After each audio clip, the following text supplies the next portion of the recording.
With workflows, you can automate your contract review processes by customizing the review and negotiation processes for contract journeys and designating specific users different roles and responsibilities within the journey. To create a DC workflow, go to Workflows on the left panel, click on Create a Workflow. Here in Workflow Details, you can select the workflow type. Now, outbound deals are those deals where you just have to select a template, and inbound deals are those deals where you have to upload a template because you've received it from a counterparty.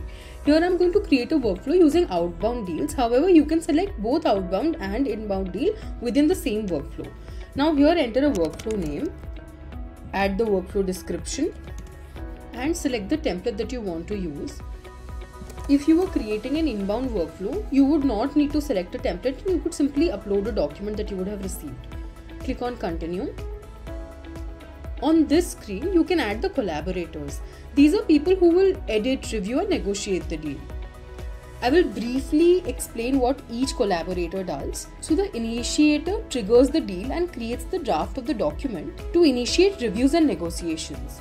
The pre-sharing reviewer reviews the document or a variable or a section within the document. If you want them to review the entire agreement, you can assign that here.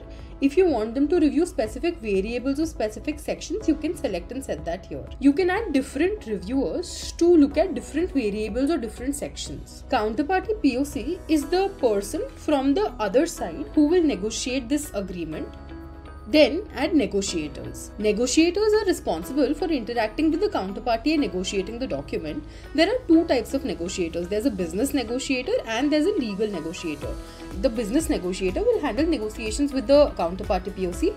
Meanwhile, a legal negotiator will approve an agreement before it is shared with the counterparty and check it for legal risks. You can either assign the negotiators at the time of creating a workflow or you can assign them during deal negotiation. I am assigning them now.